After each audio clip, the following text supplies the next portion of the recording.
So our next question comes from Carolina X Rose, and they say, "Hi, Mike. Question regarding the Lord's Supper. I was discussing Lord's Supper with a Catholic friend following Easter and hadn't realized how differently we viewed it. Protestants believe communion is symbolic, while Catholics believe Christ is physically and spiritually present in the Eucharist. My understanding is that this stems from a disagreement about whether Jesus was speaking literally or metaphorically at the Last Supper. Jesus used a lot of metaphors, but his comparison of bread to his body and wine to his blood was immediately followed by prayer and participation in the act described in that metaphor. I know that when Jesus said, 'I am the vine, you are the branches,' he didn't subsequently go literally prune a tree. And when he said he was the light of the world, he didn't invite everyone into the dark room and light a candle. So this made me curious, besides the Lord's Supper, were any of Jesus's other metaphors immediately followed by the physical representation and participation of those metaphors? Thank you so much." I'm trying to think about the metaphors followed by physical. I don't know if we could say there's a parallel there, but let me explain a couple things that might help us answer why I don't think that this is literal.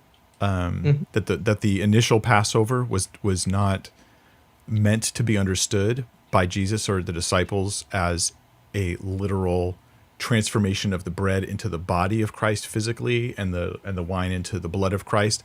At least the substance versus the accident, if you want to borrow from Catholic philosophy and understanding of metaphysics and stuff. So, all right, here's some things. What this does, I think we come to the passage with the debate in our head that is this the physical body and blood of Christ?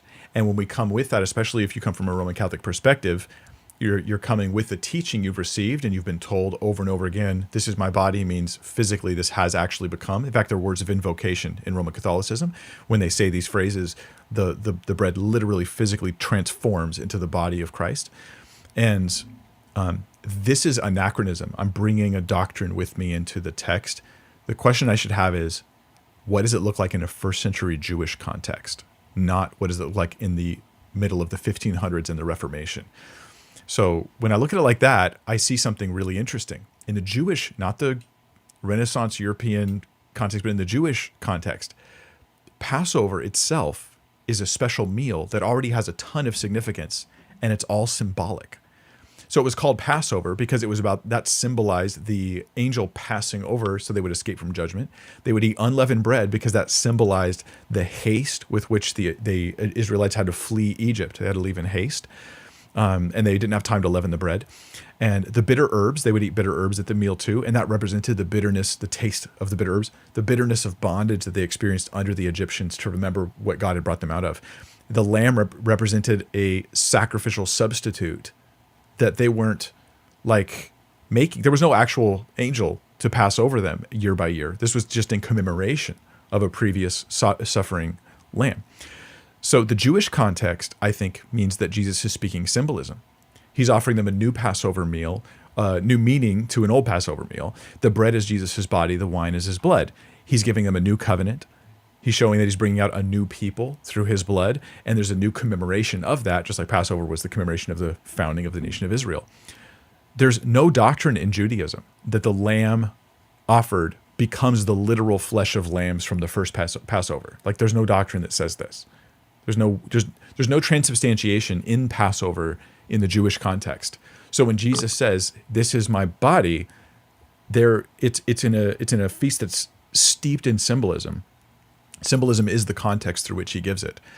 So here's more. If I can add more to, I think this is a pretty strong argument actually against the Roman Catholic view here. Another thought is, why didn't the disciples put up a fight?